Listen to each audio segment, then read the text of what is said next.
पानी धरती पर हर जगह है। ये लगभग 71% जगह घेरे हुए है, जिससे हमारी पृथ्वी अंतरिक्ष से नीले रंग की दिखती है।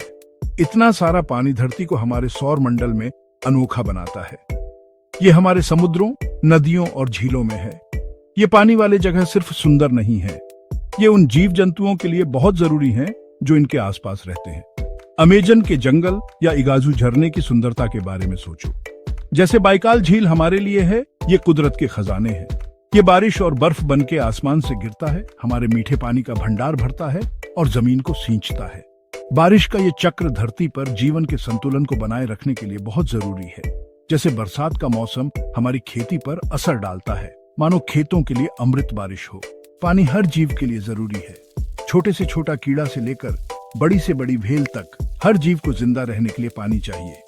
पौधे इसे खाना बनाने के लिए इस्तेमाल करते हैं, जानवर इसे अपनी प्यास बुझाने के लिए पीते हैं और हम इंसान इसे कई तरीकों से इस्तेमाल करते हैं। हम इसे पीते हैं, इसे नहाते हैं और अपने जीने के लिए इस पर निर्भर हैं। हम जो खाना खाते हैं, उसे लेकर हम जो हवा में सांस लेते हैं, पानी हमारी रोजमर्रा की जिंदगी का एक अहम हिस्सा है। ये एक कुदरती चीज है जिसे हम अक्सर हल्के में लेते हैं, लेकिन ये जिंदगी के लिए उतनी ही जरूरी है जितनी सांस लेना, जैसे रोटी, कपड़ा और मकान। लेकिन क्या आपने कभी सोचा है कि पानी कहां से आता है? ये मामूली सी दिखने वाली चीज का इतिहास बहुत पुराना और दिलचस्प है, जो ब्रह्मांड के शुरुआती दिनों से जुड़ा है। एक असली रहस्य, जैसे किसी जादुई पानी की कहानी। इसका सफर अरबों साल पहले तारों की गर्मी में शुरू हुआ था। इन तारों ने उन चीजों को बनाया जिनसे पानी बनता है, और जब ये तारे फटे तो उन्होंने इन चीजों को पूरे अंतरिक्ष में फैला दिया। पानी एक साधारण अणु है जो 2 हाइड्रोजन और 1 ऑक्सीजन परमाणु से बना है। साधारण होने के बावजूद इसमें कुछ खास गुण हैं जो इसे जिंदगी के लिए जरूरी बनाते हैं, जैसे चीजों को घोलने की इसकी क्षमता और इसकी गर्मी सहने की ताकत। और फिर भी यही साधारण अणु जीवन का आधार है, जैसा कि हम जानते हैं। यही वो जगह है जहां जिंदगी की क्रियाएं होती हैं, जिससे जीवित प्राणियों को जिंदा रखने वाले जटिल कार्य हो पाते हैं। पानी के बिना धरती पर जिंदगी नहीं होती। रेगिस्तान और सूखे इलाके हमें दिखाते हैं कि क्या होता है जब पानी नहीं होता, जबकि नदियों और झीलों के किनारे हरे भरे इलाके इसकी जीवनदायिनी शक्ति दिखाते हैं। उदाहरण, वोल्गा नदी की घाटी सूखे मैदानों के बीच एक असली जन्नत। पानी की कहानी एक अंतरिक्ष की कहानी है। ये कहानी हमें तारों और हमारे ग्रह से परे विशाल ब्रह्मांड से जोड़ती है। ये कहानी बिग बैंग और पहले तारों के जन्म से शुरू होती है। इन अंतरिक्ष की घटनाओं ने पानी और अंततः जीवन के निर्माण का रास्ता बनाया। ये कहानी आज भी जारी है, जब हम अपने ग्रह के बाहर जीवन के संकेत खोज रहे हैं। दूसरे ग्रहों पर पानी का मिलना हमें उम्मीद दिलाता है कि हम ब्रह्मांड में अकेले नहीं हैं। ये पानी की कहानी है जीवन का अमृत। ये जुड़ाव, जीवन और अनंत संभावनाओं की कहानी है जो पानी हमारी दुनिया और उसके बाहर प्रदान करता है। जब ब्रह्मांड बहुत छोटा था, तब बहुत बड़ा गड़बड़झाला था। छोटे छोटे कणों का मेला सा लगा था। ये कण बिग बैंग से पैदा हुए थे और आगे चलकर इन्हीं से सब कुछ बनना था जो आज हम देखते हैं, छोटी सी चीज से लेकर तारों तक। इस शुरुआती खिचड़ी में कुदरत के नियम बनने लगे और पहले एलिमेंट्स के लिए रास्ता तैयार हुआ।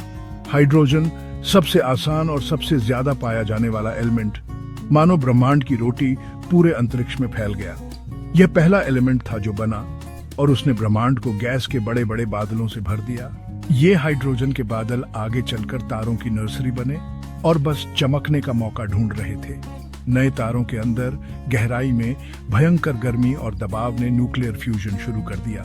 यह प्रोसेस तारों का इंजन बना, जिसने हाइड्रोजन को हीलियम में बदला और बहुत सारी एनर्जी निकाली। तारे चमकने लगे और अंतरिक्ष के अंधेरे में रोशनी फैला दी।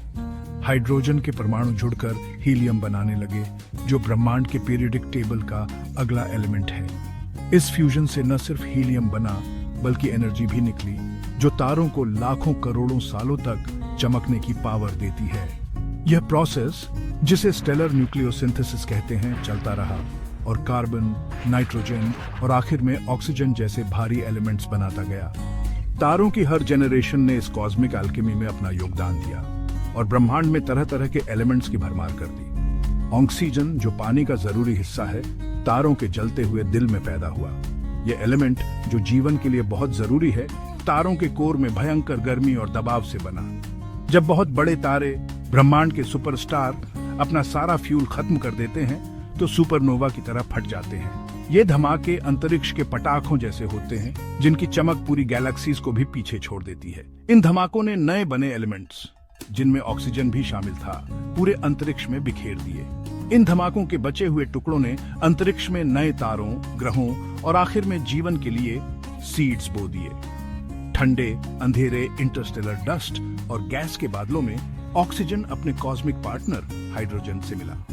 ये बादल, जिनमें पिछली पीढ़ी के तारों द्वारा बनाए गए एलिमेंट्स भरे हुए थे, नए मॉलिक्यूल्स बनने के लिए परफेक्ट जगह थे। और ऐसे अंतरिक्ष की गहराई में किसी भी तारे की गर्मी से दूर पानी बन गया। हाइड्रोजन और ऑक्सीजन से बना यह सिंपल मॉलिक्यूल पूरे ब्रह्मांड में जीवन के विकास में इंपॉर्टेंट रोल निभाने वाला था। 4.5 अरब साल पहले हमारा सोलर सिस्टम बस गैस और डस्ट का एक घूमता हुआ नेबुला था। ये विशाल कैओटिक बादल, जिसे सोलर नेबुला कहते हैं, हर उस चीज का सोर्स है जो आज हम अपने सोलर सिस्टम में देखते हैं। सोचो, जैसे केक के लिए डो बनाना, लेकिन स्पेस के स्केल पर। यह नेबुला, सोलर नेबुला, हमारे सूरज और हमारे प्लैनेट्स का बर्थ प्लेस था। समय के साथ ग्रेविटी ने मैटर को सेंटर की तरफ खींचना शुरू कर दिया, जिससे वह घूमने लगा और एक डिस्क में फ्लैटन हो गया, जैसे एक जायंट रोटेटिंग पिज्जा। जैसे ही ग्रेविटी मैटर को खींचता रहा, सेंटर में सूरज जगमगा उठा।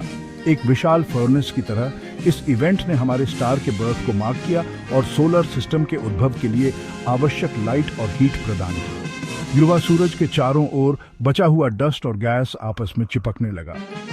ये क्लम्प्स ग्रेविटी के इन्फ्लुएंस में बड़ी ऑब्जेक्ट्स बनाने लगे, मानो मीट बॉल्स बना रहे हों। ये क्लम्प्स, जिन्हें प्लैनेटेसिमल्स कहते हैं, आपस में टकराते और बढ़ते रहे जब तक कि उन्होंने प्लैनेट्स का निर्माण नहीं कर लिया, जिन्हें हम आज जानते हैं, एक असली स्पेस बिलियर्ड। यह एक्रीशन प्रोसेस टर्बुलेंट और कैओटिक था, अनगिनत कलिजन्स के साथ, जिसने अर्ली सोलर सिस्टम को शेप दिया। अपने शुरुआती स्टेजेस में पृथ्वी एक हॉट मोल्टन वर्ल्ड थी। वोल्केनिक एक्टिविटी बहुत इंटेंस थी और सरफेस पिघली हुई रॉक्स और लावा का एक उबलता हुआ मैस थी। एक वोल्केनो इरप्शन की कल्पना करो, जैसे वेसुवियस, लेकिन 1000 गुना ज्यादा पावरफुल। सोलर सिस्टम के आउटर पार्ट से आइसी कॉमेट्स और एस्टेरॉइड्स में ट्रैप्ड पानी लगातार कॉस्मिक बॉम्बार्डमेंट्स के माध्यम से पृथ्वी पर पहुंचाया गया। सोलर सिस्टम की डेप्थ से आए ये आइसी गेस्ट्स अपने साथ जीवन का एक की कंपोनेंट लेकर आए, पानी। ये पीरियड, जिसे लेट हैवी बॉम्बार्डमेंट के नाम से जाना जाता है, हमारे प्लैनेट के फॉर्मेशन और पानी की डिलीवरी में एक की रोल निभाता है, जिसने बाद में हमारे ओशंस को भर दिया। इम्पैक्ट्स ने न केवल पानी पहुंचाया, बल्कि अर्ली अर्थ के जियोलॉजिकल और एटमॉस्फेरिक डेवलपमेंट में भी कंट्रीब्यूट किया। शॉर्ट में, एक रियल वाटर लैंडिंग। जैसे जैसे धरती ठंडी हुई, एटमॉस्फेयर का वाटर वेपर कंडेंस होकर बड़े बड़े ओशंस बनाया। हमारा प्लैनेट सूरज की गर्मी से नीला नखलिस्तान बन गया, जैसे रेगिस्तान में ओएसिस। पानी का लिक्विड फॉर्म में धरती पे होना एक कमाल की बात है, एक कॉस्मिक चमत्कार। धरती इकोस्फीयर में है, सूरज के पास एक छोटी सी जगह जहां टेम्परेचर बिल्कुल परफेक्ट है लिक्विड पानी के लिए, जैसे स्वादिष्ट स्पैगेटी में परफेक्ट सॉस, मान लो मशरूम वाला। अगर हम सूरज के ज्यादा करीब होते तो पानी उबलकर भाप बन जाता, जैसे प्रेशर कुकर में सूप। अगर हम दूर होते तो पानी बर्फ बन जाता, जैसे ठंड में आइसक्रीम। धरती का सोलर सिस्टम में ये यूनिक लोकेशन, मैग्नेटिक फील्ड और एटमॉस्फेयर के साथ पानी को लिक्विड फॉर्म में अरबों सालों तक रखा, जिससे लाइफ शुरू हो पाए, जैसे अच्छा ब्रेकफास्ट। मान लो पनीर और मलाई हमें पूरा दिन एनर्जी देता है। भाग 5, पानी जीवन का आधार। जैसा हम जानते हैं, जीवन पानी से जुड़ा हुआ है। छोटे से छोटे एक कोशिकीय जीव से लेकर विशाल ब्लू व्हेल तक हर जीव को जीने के लिए पानी चाहिए। लेकिन धरती पर जीवन की शुरुआत कैसे हुई?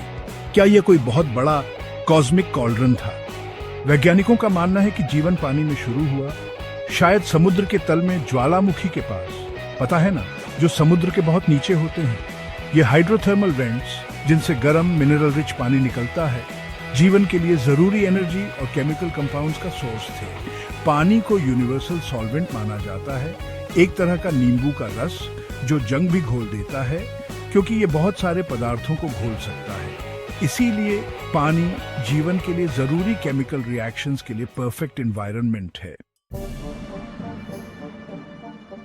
छठा भाग, जीवन का रसायन। हर जिंदा सेल में हर सेकंड अनगिनत केमिकल रिएक्शंस होते रहते हैं। ये रिएक्शंस जो मेटाबॉलिज्म, ग्रोथ और रिप्रोडक्शन के लिए जरूरी हैं, पूरी तरह से पानी पर डिपेंड करते हैं। पानी एक सॉल्वेंट की तरह काम करता है और न्यूट्रिएंट्स और वेस्ट प्रोडक्ट्स को सेल्स में और सेल्स के बीच ट्रांसपोर्ट करता है, जैसे गंगा नदी पूरे भारत में बहती है। यह टेम्परेचर रेगुलेटर का भी काम करता है, गर्मी एब्जॉर्ब करके और रिलीज करके एक स्टेबल इंटरनल एनवायरनमेंट मेंटेन करने के लिए, जैसे बरगद के पेड़ की छाया गर्मी के दिनों में। इसके अलावा पानी कई इंपॉर्टेंट मेटाबॉलिक रिएक्शंस में डायरेक्टली इन्वॉल्व होता है, जैसे फोटोसिंथेसिस और रेस्पिरेशन। फोटोसिंथेसिस के दौरान प्लांट्स पानी और कार्बन डाइऑक्साइड यूज करते हैं ग्लूकोज बनाने के लिए, जो लाइफ का बेसिक बिल्डिंग ब्लॉक है। जैसे हम आलू यूज करते हैं अपनी फेवरेट आलू पराठा बनाने के लिए। रेस्पिरेशन के दौरान एनिमल्स और प्लांट्स ग्लूकोज को ब्रेक डाउन करते हैं, एनर्जी रिलीज करते हैं और पानी प्रोड्यूस करते हैं बाई प्रोडक्ट के रूप में। एक लाइफ साइकिल। पानी के बिना अर्थ पर लाइफ का कॉम्प्लेक्स नेटवर्क कोलैप्स हो जाएगा, जैसे रेत का घर बारिश में। सातवां भाग, धरती के बाहर जीवन की खोज। दूसरे ग्रहों पर जीवन की खोज सबसे बड़ी वैज्ञानिक कोशिशों में से एक है। एक सच्ची अंतरिक्ष यात्रा, जैसे कोई इलिया मुरोमेट्स किसी दूर देश की यात्रा पर निकला हो। जैसे जैसे हम सौर मंडल और अंतरिक्ष के दूर दराज कोनों की खोज करते हैं, पानी की मौजूदगी यह तय करने में सबसे जरूरी चीज है कि हम अपनी खोज कहां केंद्रित करें। यह भूसे के ढेर में सुई ढूंढने जैसा है, बस अंतरिक्ष के पैमाने पर। मंगल ग्रह अपनी बर्फीली चोटियों और पानी के पुराने निशानों के साथ हमारे दूसरे ग्रहों पर जीवन की खोज का मुख्य लक्ष्य बन गया है। बृहस्पति और शनि के बर्फीले चांद, यूरोपा और एनसेलाडस अपने विशाल भूमिगत महासागरों के साथ जीवन के रूपों को भी छुपा सकते हैं, शायद वैसे ही जैसे हम अपने ही महासागरों की गहराई में पाते हैं, मानो कोई जादुई राजकुमारी मेंढक। और हमारे सौर मंडल के बाहर खगोलविदों ने हजारों एक्सोप्लैनेट खोजे हैं। यह अनगिनत तारों को गिनने जैसा है। दूसरे तारों के चारों ओर घूमने वाले ये दूर के संसार जीवन की खोज में नए रोमांचक अवसर और नए क्षितिज प्रदान करते हैं। रहने लायक एक्सोप्लैनेट की खोज उन ग्रहों पर केंद्रित है जो अपने तारे के रहने योग्य क्षेत्र में है, जहां स्थितियां पानी को तरल अवस्था में रख सकती हैं।